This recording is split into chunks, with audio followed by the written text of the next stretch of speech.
प्रदेश में भले ही मौसम साफ हो गया हो, लेकिन लैंडस्लाइड की घटनाएं अभी भी सामने आ रही है। मुख्यमंत्री सुखविंदर सिंह सुक्खू लगातार अधिकारियों के साथ बैठक कर फीडबैक भी ले रहे हैं। सचिवालय में मुख्यमंत्री ने अधिकारियों के साथ बैठक की।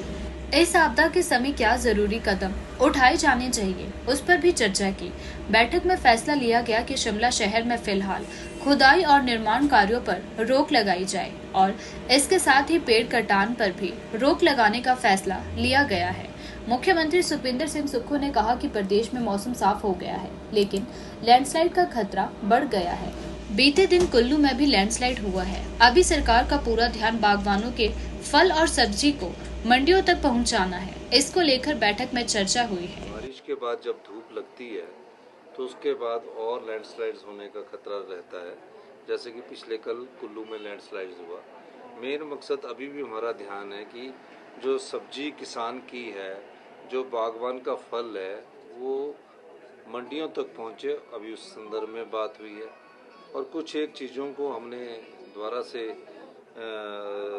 कहा है कि जो नियम है उसमें कुछ परिवर्तन करने की बात हमारी बैठकों के द्वारा चल रही है। और अभी हमने शिमला में, क्योंकि बारिश के बाद जहाँ खुदाई का काम है, उस संदर्भ में अभी मैंने चर्चा की है कि जो अभी हमारे मकान का काम शुरू है या कोई और काम शुरू है, उसको कुछ समय के लिए हमें कैसे रोका जा सकता है, उस दृष्टिकोण से भी हम बात कर रहे हैं। तो निश्चित तौर पर शिमला से पेड़ काटने के लिए भी हमने अभी मना कर दिया, जब तक कोई उसकी सर्वे नहीं हो जाता कि ये पेड़ बहुत डेंजरस है। तो इस दृष्टि से हमारी रोज बैठकें चल रही है और हम उस समय आगे बढ़ रहे हैं। एक्सपर्ट की कुछ टीम्स आई हैं, उन्होंने भी कुछ नहीं, दो तीन चीज़ें हैं। देखिए, एक तो सॉफ्ट स्टेटा में हमने कितनी स्टोरी बनाना है और हार्ड स्टेटा में कितनी स्टोरी बनाना है, उस बारे में भी चर्चा हो रही है। नियमों में चर्चा हो रही है, स्ट्रक्चर इंजीनियरिंग कैसे हो, कैसे बदलना है।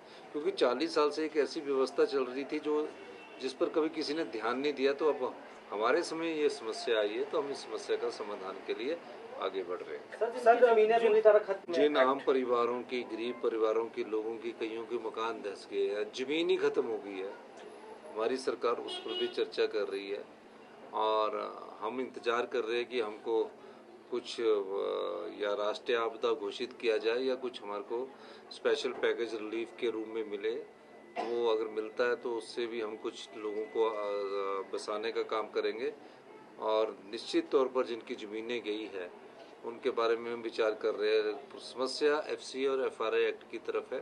मैंने उस मामले में चिट्ठी लिखी है और एक और मैंने पत्र लिखा है जिसका कि हमारे यहाँ मक डिस्पोजल की कोई साइट्स नोटिफाई नहीं है। नाला में आके हम मक डाल जाते हैं और नाला चौक हो जाता है और जब चौक हो जाता है तो जब धीरे धीरे लैंडस्लाइड्स होता है तो मड स्लाइड्स के रूप में पहुँचता है और मकानों को नुकसान पहुँचाता है। तो हमने कहा है कि हमें एफआरए के तहत मक्स की जो साइट्स है उसको नोटिफाई करने की परमिशन दी जाए।